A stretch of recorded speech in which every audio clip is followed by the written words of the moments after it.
అనంతపురం నుంచి ఈరోజు ఇక్కడికి వచ్చిన జెడ్పీటీసీలు, ఎంపీపీలు, మున్సిపల్ చైర్మన్లు, ఇంకా పార్టీకి సంబంధించిన ఇంపార్టెంట్ నాయకులు, మిమ్మల్ని అందరినీ కూడా ఈరోజు ఇక్కడికి మీ అందరినీ ఆహ్వానించడం కారణం ఏమిటి అన్నది బహుశా మీ అందరికీ కూడా కొద్దో గొప్ప అవగాహన ఉంటుందని నేను అనుకుంటా ఉన్నా. చంద్రబాబు నాయుడు గారిని నమ్మడము అని అంటే చంద్రముఖిని నిద్ర లేపడమే అని చెప్పి నేను అన్న మాటలు. చంద్రబాబు నాయుడు గారిని నమ్మడము అని అంటే పులి నోట్లో తలకాయ పెట్టడమే అని చెప్పి నేను అన్న ఎన్నికలప్పుడు. కరెక్ట్గా ఈరోజు 6 నెలలు గడిచేసరికే ఈరోజు ప్రతి ఇంట్లో కూడా పరిస్థితి ఏమిటి అని అంటే, జగనన్న కనీసం పలావ్ పెట్టేవాడు, చంద్రబాబు నాయుడు బిర్యానీ పెడతానన్నాడు, ఇప్పుడు పలావు పోయింది, బిర్యానీ పోయింది, చివరికి ఏది లేకుండా రోడ్డు మీద నిలబట్టాడు చంద్రబాబు నాయుడు అనే మాట ఈరోజు ప్రతి ఇంట్లో కూడా ఈరోజు చర్చనీయాంశంగా ఈరోజు మారింది. ఒకవైపున మనం ఇస్తా ఉన్న పథకాలన్నీ కూడా పూర్తిగా ఆపేశాడు, మరోవైపున ఆయన ఇస్తానన్న సూపర్ 6లు, సూపర్ 7లు గాలికి ఎగిరిపోయినాయి. మరోవైపున ఇవన్నీ ఒకవైపున ఉంటే, మరోవైపున 6 నెలలు కూడా తిరక్క మునిపే బాధుడు. కరెంటు బిల్లులు ముట్టుకుంటే చాలు షాక్ కొట్టే పరిస్థితిలోకి ఈరోజు తయారైనాయి. 15,000 కోట్ల రూపాయలు 6 నెలలు తిరక్కే 15,000 కోట్ల రూపాయలు ప్రజల నెత్తిన కరెంటు బిల్లులు షాకుల రూపంలో వేయగలిగిన పాలకుడు ఎవడైనా ఉన్నాడు అని అంటే అది నిజంగా ఒక చంద్రబాబు నాయుడు మాత్రమే ఇలాంటి దుర్మార్గాలు చేయగలుగుతాడు. మూడో వ్యక్తి ఎవడు చేయలేని పరిస్థితి. ఆ లెవెల్లో బాధుడు.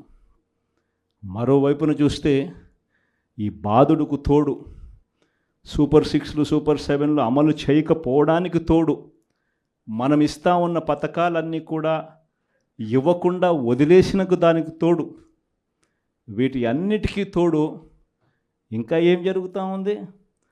చంద్రబాబు నాయుడిని ఎవరైనా ప్రశ్నిస్తే చాలు ఆ ప్రశ్నించే స్వరాన్ని అనగదొక్కుతూ రెడ్ బుక్ రాజ్యాంగం ఈరోజు ఎక్కడ పడితే అక్కడ గ్రామ స్థాయి నుంచి కనిపిస్తూ ఉంది. ఇన్ని విపరీతమైన పరిస్థితుల మధ్య స్కాముల మీద స్కాములు జరుగుతూ ఉన్నాయి. లిక్కర్ మాఫియా, శాండ్ మాఫియా, ప్రతి కాన్స్టిట్యున్సీలోనూ ప్రతి నియోజకవర్గంలోనూ పేకాట క్లబ్బులు, ఇవన్నీ కాక ఏ నియోజకవర్గంలో అయినా కానీ మీకు ఒక ఫ్యాక్టరీ ఉండి ఆ ఫ్యాక్టరీ నడుపుకోవాలన్నా, లేదా మీ నియోజకవర్గంలో ఏదైనా మీరు మైనింగ్ చేసుకోవాలన్నా, ఏది జరగాలన్నా కూడా ఎమ్మెల్యే దగ్గరికి వెళ్ళి ఎమ్మెల్యేకి డబ్బులు ఇస్తే తప్పు నుంచి ఈరోజు జరగని పరిస్థితి. ప్రతి విషయంలో కూడా నాకింత నీకింత అని ఎమ్మెల్యే దగ్గర నుంచి మొదలు పెడితే ముఖ్యమంత్రి దాకా పంచుకొని తీసుకుంటా ఉన్న పరిస్థితులు ఈరోజు కనిపిస్తూ ఉన్నాయి. ఈరోజు ఉద్యమ బాట పట్టడానికి, పోరాట బాట పట్టడానికి ఇక సమయం మనమంతకు మనమే ముందుకు తీసుకొని రావాల్సిన పరిస్థితుల్లోకి ఈరోజు మనం అడుగులు వేస్తూ ఉన్నాం. మళ్ళీ ఈ నెల 27వ తారీఖున ఇంకొక కార్యక్రమానికి పిలుపునిస్తా ఉన్నాం. ఈ కార్యక్రమం కరెంటు బిల్లుల మీద షాక్ కొట్టే విధంగా ఏకంగా 15,000 కోట్ల రూపాయలు బాధుడు అనే కార్యక్రమానికి చంద్రబాబు నాయుడు గారు శ్రీకారం చుట్టారు. కేవలం 6 నెలలు గడవకు మునిపే ఈరోజు ప్రజల చేతుల్లో ఉన్న బిల్లులు మీరు చూస్తే, నేరుడు నెలకు వచ్చిన బిల్లు ఎంత, డిసెంబర్లో వచ్చిన బిల్లు ఎంత అని చెప్పి తేడా చూస్తే ఆ తేడా ఇట్టే కనిపిస్తూ ఉంది.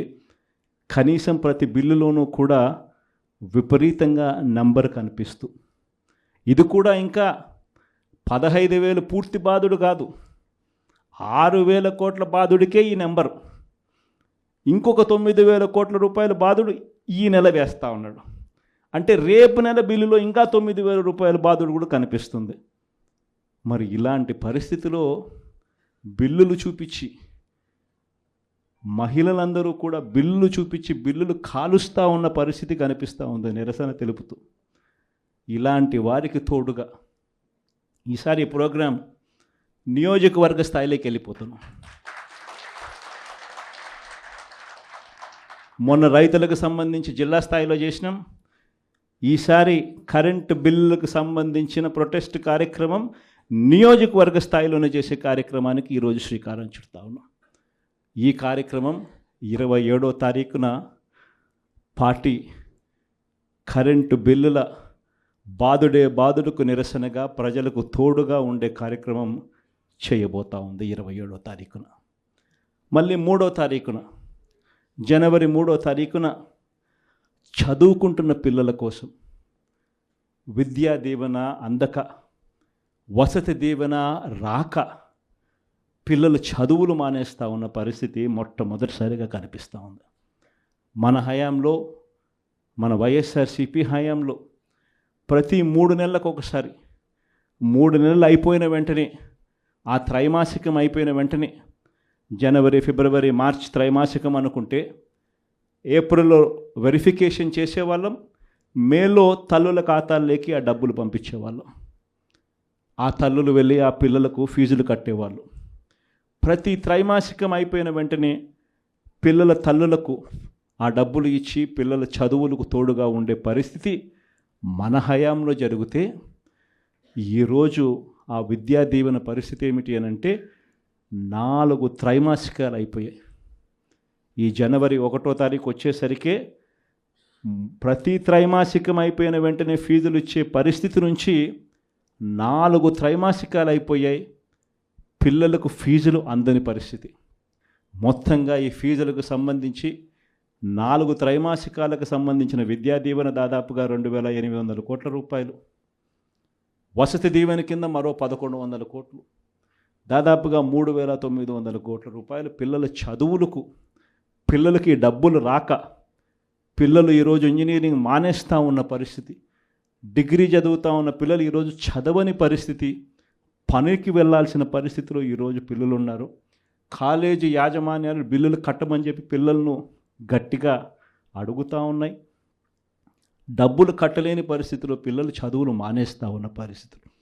వీళ్లకు తోడుగా ఈ పిల్లలకు అండగా జనవరి 3వ తారీఖున మళ్ళీ ఈ ప్రోగ్రాం జిల్లా సెంట్రిక్గా చేద్దాం. జిల్లా సెంట్రిక్గా మళ్ళీ ఈ ప్రోగ్రాం జనవరి 3వ తారీఖున పిల్లల కోసం, పిల్లలకు తోడుగా ఉండేట్టుగా చేసే కార్యక్రమం ఈ కార్యక్రమం. ఇలా ప్రతి అడుగులోనూ కూడా ప్రజలకు అవసరం ఉంది, ప్రజలు ఇబ్బందుల్లో ఉన్నారు, ప్రజల తరపున మనం గొంతు విప్పాల్సిన పరిస్థితిలో ప్రతిపక్షంగా మనం ఉన్నాం అన్నది ప్రతి ఒక్కరం కూడా గుర్తుపెట్టుకోవాలి. ఎవ్వరూ కూడా ఎక్కడా కూడా భయపడద్దండి. ఏమున్నా కానీ ఢీకొందాం. మీ అందరికీ పార్టీ తోడుగా ఉంటుంది. మీ జగనన్న మీకు అందరికీ అండగా ఉంటాడు అన్నమాట చెప్తాను. మన సాగునీటి సంఘం ఎన్నికలు జరిగాయి. అది ఎందుకు ఎన్నికలు జరుపుతారో నాకే తెలియడంలా. ఎన్నికలు జరిగేసరికి ఒక ప్రజాస్వామ్యబద్ధంగా నువ్వు ఎన్నికలు జరిగేట్టుగా అయితే జరపండి ఎన్నికలు. అంతే తప్ప నుంచి నువ్వు నీ రైతులకు, నీ వాళ్లకు మాత్రమే ఎన్ఓసీలు ఇస్తారు, ఆర్ నో డ్యూ సర్టిఫికెట్లు ఇస్తారు. నీకు వ్యతిరేకంగా ఉన్న రైతులు, మామూలు రైతులు, సామాన్య రైతులకు నో డ్యూ సర్టిఫికెట్లు ఇవ్వకూడదు అని చెప్పి నువ్వు డిసైడ్ చేసుకున్నప్పుడు ఎందుకు ఎన్నికలు జరుపుతారు? గ్రామ స్థాయిలో ఇవ్వాల్సిన, సచివాలయ స్థాయిలో ఇవ్వాల్సిన విఆర్ఓలు, సచివాలయ స్థాయిలో ఇవ్వాల్సిన నో డ్యూ సర్టిఫికెట్లు సచివాలయ స్థాయిలో ఇవ్వకుండా మండల స్థాయిలోకి వాళ్ళందరినీ తీసుకొని వెళ్ళి ఆ సచివాలయాల్లో ఎవరు విఆర్ఓలు లేకోకుండా మండలాల్లో ఉండేట్టుగా చేసి పోలీసులను కాపలా పెట్టుకొని చేతుల పైకెత్తించి ఎన్నికలంట. ఎందుకు ఈ ఎన్నికలు జరుపుతారు? అది జరిగించి ఆ రకంగా ఎన్నికలు బుల్డోజ్ చేసి రైతులందరూ సంతోషంగా ఉండారు అని అంటారు. నిజంగా రైతులు సంతోషంగా ఉండారా లేదా అన్నది తెలియాలి అని అంటే ఒక్కసారి రాజీనామాలు చేసి బయటికి రండి, అప్పుడు అర్థమవుతుంది. రైతులు సంతోషంగా ఉన్నారా, రైతులు సంతోషంగా లేరా, పెట్టుబడి సహాయం 20,000 ఏమైందని చెప్పి రైతులు అడుగుతూ ఉండేది అర్థమవుతుంది. ఉచిత పంటల బీమా ఏమైందని రైతులు అడుగుతూ ఉండేది అర్థమవుతుంది. ఆర్బీకేలు ఎందుకు సరిగ్గా పనిచేయడం లేదని చెప్పి రైతులు అడుగుతూ ఉన్నది అర్థమవుతుంది. ఇవన్నీ అర్థం కావాలి అని అంటే ప్రజాస్వామ్యబద్ధంగా ఎన్నికలు జరిగితే అర్థమవుతుంది. ఈ మధ్యకాలంలో ఇంకోటి కూడా అన్నారు, విజన్ 2047 అంట. అయ్యా 7 నెలల కిందట ఊదరగొట్టి నువ్వు నీ ఎల్లో మీడియా, మీ ఈనాడు, మీ ఆంధ్రజ్యోతి, మీ TV5 మీరంతా ఊదరగొట్టి మేనిఫెస్టో ఇచ్చినారు. ఆ మేనిఫెస్టోలో ఏం చెప్పినారు? 15,000 నుంచి మొదలు పెడితే 48,000 దాకా చెప్పుకుంటూ పోయినారు. వాటికి దిక్కు లేదు. 7 నెలల కిందట మేనిఫెస్టో అని చెప్పి చెప్పిన దానికి దిక్కుది లేదు. ఇంకా 2047 అంట. 2047 అంటే ఈయన వయసు ఎంత? ఈయన వయసు ఇప్పుడే 80 దగ్గర. ఇంకా 2047 ఎవడు ఉంటాడు, ఎవడు పోతాడు? 2047 అని చెప్పి ఒక విజన్ అంట, ఒక డాక్యుమెంట్ అంట. నిజంగా నాకు ఆశ్చర్యం అనిపిస్తుంది. అసలు విజన్ అంటే ఏమిటి? విజన్ అంటే ఏమిటి? నిజంగా మనిషి అభివృద్ధి బాటలో అభివృద్ధి బాటలోకి మనిషిని తీసుకొని పోవాలి అని అంటే ఆ అభివృద్ధి బాట ఏమిటి అని చెప్పేది విజన్ డాక్యుమెంట్. నిజంగా ఒక మనిషిని 20 ఏళ్ళ తర్వాత ప్రపంచం ఎలా ఉంటుంది, ఆ 20 ఏళ్ళల్లో తర్వాత ఈరోజు చిన్నపిల్లాడిగా ఉన్న పిల్లాడు 20 ఏళ్ళ తర్వాత ఆ పిల్లాడు ఎలా ఉంటాడు, ఆ పిల్లోని భవిష్యత్తు ఏమిటి, ఆ పిల్లోని కోసం మనం ఈరోజు వేసే అడుగులు కరెక్ట్గా వేస్తూ ఉన్నామా లేదా అన్నది విజన్. ఆ విజన్లో భాగంగా ఆ రోజు వైఎస్ఆర్సీపీ ప్రభుత్వంగా మనం వేసాం అడుగులు. గర్వంగా చెప్పచ్చు.